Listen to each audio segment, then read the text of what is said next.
ನಮಸ್ಕಾರ boss, welcome back to the channel. Bollywood ನಲ್ಲಿ ದೇಶಭಕ್ತಿ ಅಂದ್ರೆ ಏನ್ ಹೇಳಿ? ಬಾರ್ಡರ್ ನಲ್ಲಿ ನಿಂತು ಫೈಟ್ ಮಾಡೋದು, ಇಲ್ಲಾಂದ್ರೆ ಉಗ್ರರನ್ನ ಅಟ್ಟಾರಿಸಿ ಹೊಡೆಯೋದು.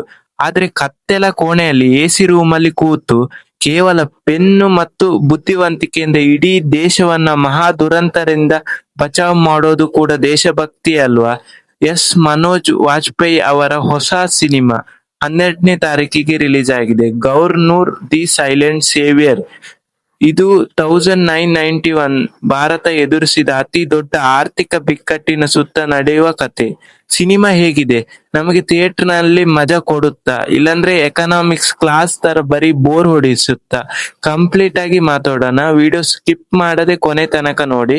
ಹಾಗೂ ನೀವೇನಾದ್ರೂ ನನ್ನ ಚಾನಲ್ ಅನ್ನು ಇನ್ನೂ ಕೂಡ ಸಬ್ಸ್ಕ್ರೈಬ್ ಮಾಡಿಲ್ಲ ಅಂದ್ರೆ ಒಂದು ಸಬ್ಸ್ಕ್ರೈಬ್ ಹಾಗೂ ಲೈಕ್ ಮಾಡಿ. ಮೊದಲಿಗೆ ಕತೆ ವಿಷಯಕ್ಕೆ ಬರೋಣ. ಫ್ಲಾಶ್ ಬ್ಯಾಕ್ 1990 91 ಕಾಲ. ಭಾರತದ ಖಜಾನೆಯಲ್ಲಿ ದುಡ್ಡೇ ಇರುವುದಿಲ್ಲ.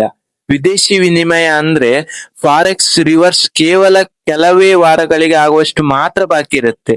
ದೇಶ ದಿವಾಳಿ ಆಗುವ ಪರಿಸ್ಥಿತಿ. ಅಷ್ಟರಲ್ಲಿ RBI ಗವರ್ನರ್ ಆಗಿ ಎಂಟ್ರಿ ಕೊಡ್ತಾರೆ ನಮ್ಮ Ramanan. Real life RBI governor Venkata Ramanan ಅವರ ಇನ್ಸ್ಪಿರೇಷನ್ ಇಟ್ಕೊಂಡು ಮಾಡಿರುವ ಕ್ಯಾರೆಕ್ಟರ್ ಇದು.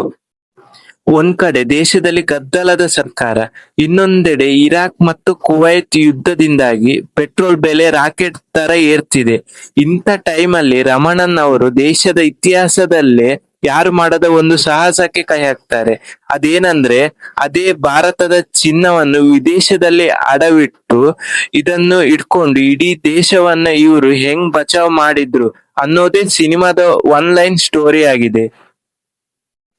ಇನ್ನು ಈ ಸಿನಿಮಾದ ಪ್ಲಸ್ ಪಾಯಿಂಟ್ ಹಾಗೂ ನೆಗೆಟಿವ್ ಪಾಯಿಂಟ್ ಕಡೆ ಬರೋದಾದ್ರೆ, first of all plus point.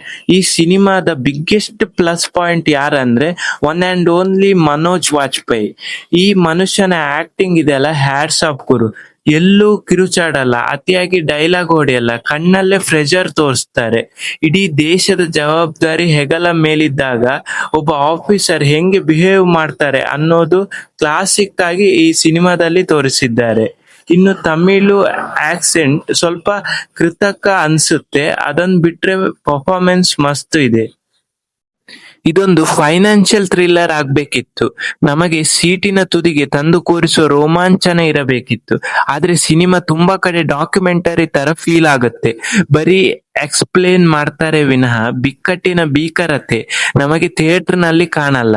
ದೇಶ ಮುಳುಗ್ತಾ ಇದೆ ಅನ್ನೋ ತಳಮಳ, ಆ ಆತಂಕ ಸ್ಕ್ರೀನ್ ಮೇಲೆ ಕಮ್ಮಿ ಆಯ್ತು ಅಂತ ನನಗನ್ನಿಸ್ತು. ಎರಡನೇದಾಗಿ ಅತಿಯಾದ ಸಿಂಪ್ಲಿಫಿಕೇಶನ್.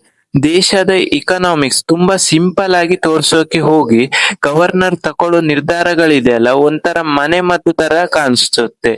ಅದಕ್ಕೆ ತಕ್ಕಂತೆ ಸ್ಟ್ರಾಂಗ್ ಲಾಜಿಕ್ ಅಥವಾ ರಿಸರ್ಚ್ ಮಿಸ್ ಆದಾಗೆ ಈ ಮೂವಿಯಲ್ಲಿ ಕಾಣಿಸುತ್ತೆ. ಹಾಗಾದ್ರೆ ಫೈನಲ್ ವರ್ಡಿಕ್ಟ್ ಏನು? ಕೆಟ್ಟ ಸಿನಿಮಾ ಅಂತೂ ಖಂಡಿತ ಹೇಳಲ್ಲ. ಇದೊಂದು ಪ್ರಾಮಾಣಿಕ ಪ್ರಯತ್ನ.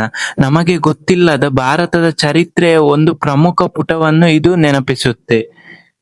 ಇನ್ನು ಈ ಸಿನಿಮಾ ನೀವೇನಾದ್ರೂ ನೋಡಿದ್ರೆ ನಿಮ್ಗೇನ್ ಅನಿಸಿತ್ತು ಕಮೆಂಟ್ ಮಾಡಿ. ಹಾಗೆ ವಿಡಿಯೋ ಇಷ್ಟ ಆಗಿದ್ರೆ ಲೈಕ್ ಮಾಡಿ. ಹಾಗೂ ಇನ್ನೂ ಕೂಡ ಯಾರಾದ್ರೂ ನನ್ನ ಚಾನಲ್ ಅನ್ನು ಸಬ್ಸ್ಕ್ರೈಬ್ ಮಾಡದೇ ಇದ್ರೆ ಪ್ಲೀಸ್ ಒಂದು ಸಬ್ಸ್ಕ್ರೈಬ್ ಹಾಗೂ ಲೈಕ್ ಮಾಡಿ.